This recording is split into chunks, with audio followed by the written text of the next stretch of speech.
মক্কার জ্বলন্ত মরুভূমির বুকে শুরু হয় এক দাসের কষ্টের গল্প, যে একদিন ইতিহাস বদলে দেবে। তার নাম বেলাল। জন্ম থেকে তিনি ছিলেন দাস, সমাজে যার কোনো মর্যাদা ছিল না। প্রতিদিনের জীবন ছিল পরিশ্রম, ক্ষুধা আর অপমানের তীব্র পরীক্ষা। একদিন তার কানে পৌঁছল এক আল্লাহর আহ্বান, এক আল্লাহর ইবাদতের ডাক। এই দাওয়াত এসেছিল মহানবী মোহাম্মদ সাল্লাল্লাহু আলাইহি সাল্লামের কাছ থেকে। বেলাল গোপনে ইসলাম গ্রহণ করলেন, জেনে যে এর মূল্য ভয়াবহ হতে পারে। যখন তার মনে বিষয়টি জানল, তখন শুরু হলো নির্মম নির্যাতন।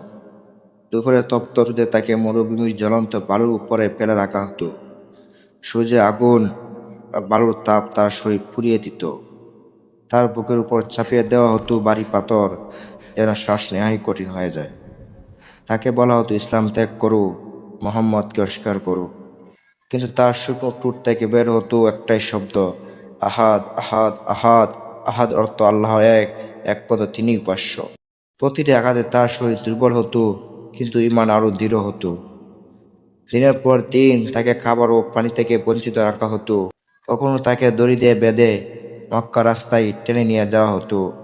মানুষ তার কষ্ট থেকে হাসতো, তাকে অপমান করত, কিন্তু তিনি জানতেন আল্লাহ তার সঙ্গে আছেন।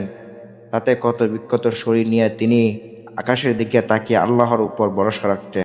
এই নির্যাতন ছিল তার ঈমান ভাঙার জন্য, কিন্তু তা ব্যর্থ হয়েছিল।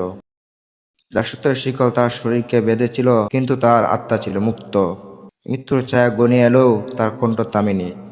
মরুভূমির বাতাসে ভেসে আসত সেই ধ্বনি, আহাদ আহাদ। অবশেষে সাহায্যের হাত বাড়িয়ে দিলেন মহান সাহাবী আবু বকর রাদিয়াল্লাহু আনহু। তিনি অর্থ দিয়ে বেলালকে কিনে মুক্ত করে দিলেন।